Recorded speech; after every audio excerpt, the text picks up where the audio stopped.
Waalaikumsalam warahmatullahi wabarakatuh. Dan syukurillah sama Bang Abdul. Duduknya saya di sini di depan ini itu untuk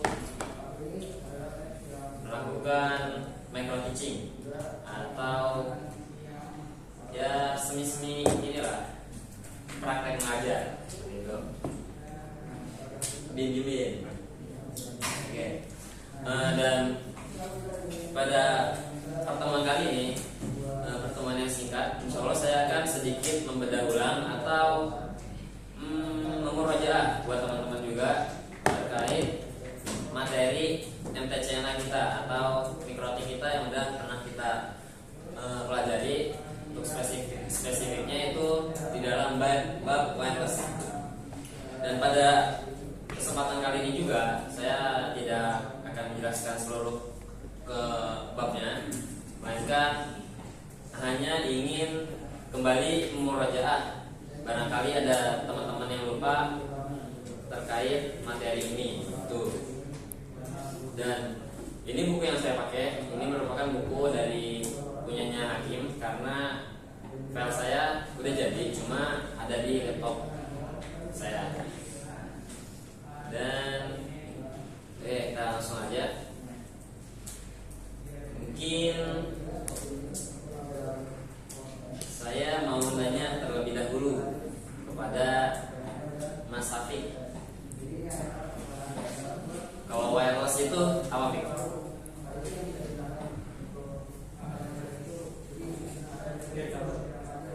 Iya, wireless itu apa? Wireless itu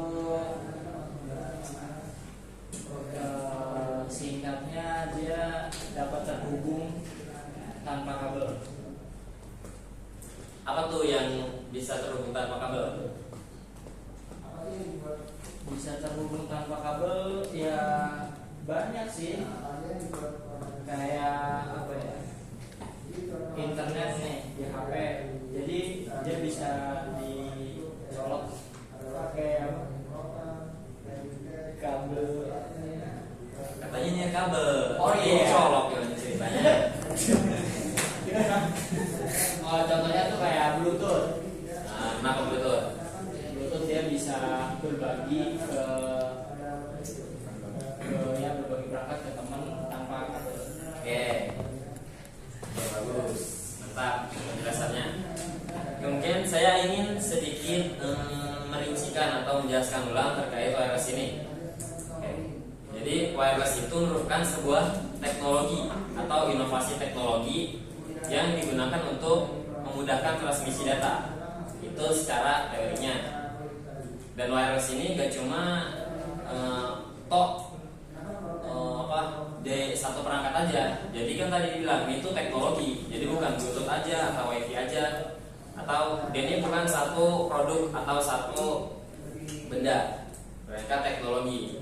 Dimana awal mulanya itu tuh mungkin di abad 19-an ya. Dan inovasi ini juga kalau langsung tiba-tiba ada ini jadi wireless, terciptanya wireless gitu. Ini kan melalui gelombang elektromagnetik. Nah, jadi mungkin awalnya dari dial up atau dari telepon yang diputar begitu. Dan kemudian ini merupakan di depan ini itu adalah frekuensi yang ada di dalam wireless itu, dimana kan itu kan gelombang elektromagnetik yang harus sama ibaratnya. Jadi kalau misalkan ya beda gelombang ya nggak kehubung nantinya, ibaratnya begitu. Oke, dan untuk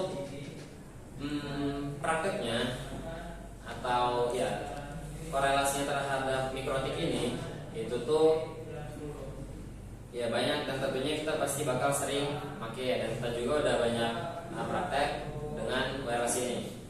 Tapi mungkin saya juga ingin sedikit melengkapkan penjelasan dari Mas Abid yang sebelumnya jelasin tentang apa? Abid jelasin apa?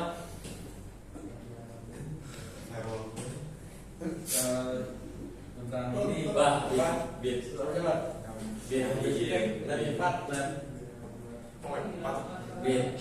Coba Coba Abi tadi jelasin apa? Fitur-fitur yang ada dalam router mikrotik. Waduh. Waduh. Paket-paket yang ada atau fitur yang ada di dalam router. Ya. Spesifiknya babnya tentang apa, Bang Eta? Bab basic. Bab basic. Oke.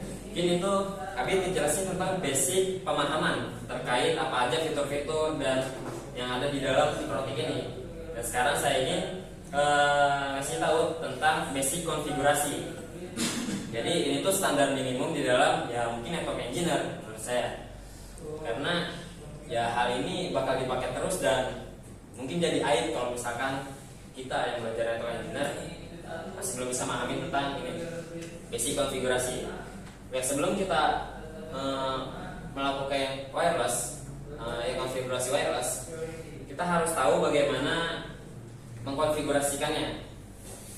Jadi saya nggak bawa router juga, cuma caranya atau konsep dari basic konfigurasi itu adalah kita harus menyamakan IP laptop kita yang dari settingan itu mau statik atau dinamik.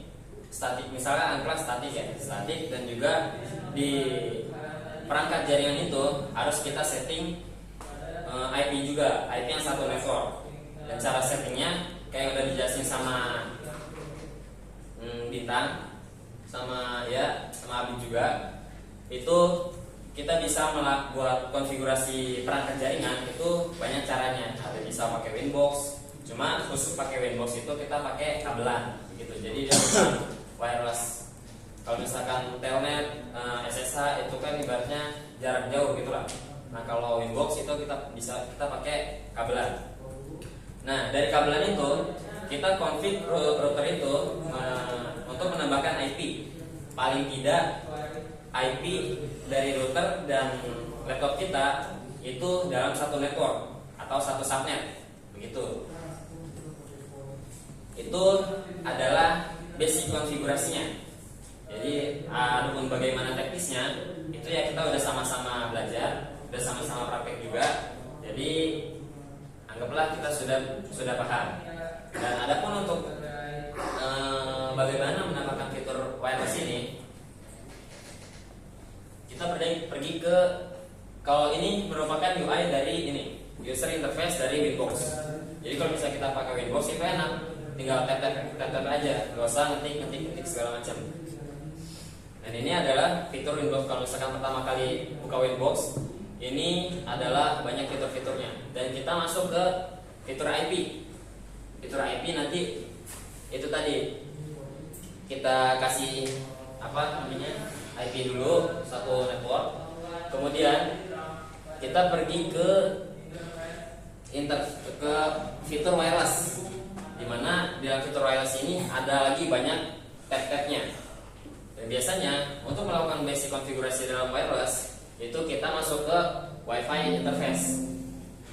Nah di Wi-Fi interface ini kita centang aja karena defaultnya itu sudah ada, cuma disable gitu. Nah kita centang untuk menghidupkan ulang satu. Nah di dalam wireless ini, di dalam fitur mikrotik ini itu ada banyak modenya. Nah di sini kita masuk ke tab wireless. Di sini tuh kita setting sebagai AP bridge. Di sinilah mode-modenya banyak, ada AP bridge, ada station bridge, dan segala macam. Cuma yang umum digunakan itu adalah AP bridge dan station. Kalau misalkan kita melakukan konfigurasi antar router. Tapi intinya AP bridge ini itu merupakan mode di mana si router ini kita fungsikan untuk mendistribusikan jaringan yang kita punya. Begitu. Dan jaringan ini dari mana kita dapat? Kita dapat dari ISP. Begitu. Yang sebelumnya kita hubungan terlebih dahulu. Karena kalau misalkan itu kalau misalkan kita mau masuk ke dalam internet, tapi kalau misalkan enggak, cukup sekedar gini aja. Ya. Jadi kan dijelaskan internet dapat dari ISP. Iya. Apa itu ISP?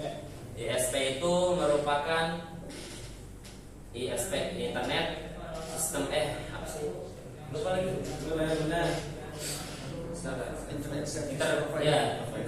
internet service provider apa? Apa itu? Itu tuh penyedia layanan internet. Dan untuk bagaimana how internet work itu ya nggak perlu dijelasin lah gitu kan, itu bisa search aja atau nanti mau dijelasin sama kakak mentornya juga tak tahu. Oke, sampai sini dulu. Ada yang mau lanjut bertanya? Enggak, oke, bagus, terima kasih. Nah di sini ini merupakan SSID, di mana SSID ini itu nama virtual kita. Kalau misalkan kita mau pakai wireless, jadi kalau misalkan Abid nyalain wireless, itu nanti yang ke detect atau yang ada namanya itu ya di SSID ini itu. Kemudian radio name ini juga sama, cuma ini rada sedikit rumit penjelasannya karena radio name ini itu terbaca ibaratnya antar perangkat jaringan aja. Jadi buat saling kenalin dalam perangkat jaringan itu ya di radio name ini, dan dia nggak bakal muncul di user interface kita atau sebagai klien. Dan security profile yang kita kasih ini yang nanti jadi password begitu. Nah sampai sini ini merupakan basic konfigurasi dalam praktek atau teknis dari wireless. Jadi sampai sini kalau misalkan kita punya router, ya router itu udah bisa kita fungsikan untuk menyebarkan jaringan begitu. Dan di sini kenapa ini ada mode station? Karena konsep ini merupakan peer to peer tadi. Dan peer to peer-nya itu adalah antar router. Kita lihat sini router dan situ router. Jadi di sini router 1 ini bertindak sebagai AP bridge dan AP router 2-nya sebagai station. Dan kalau misalkan kita buat contoh lain dalam wireless peer to peer ini, kita nggak cuma bisa antar router aja. Jadi bisa router dan langsung ke kliennya, di mana kliennya ini yaitu bisa device kita atau laptop, HP dan segala macam begitu. Dan ya mungkin cukup sampai sini saja karena saya hanya menjelaskan tentang wireless dan basic konfigurasi dan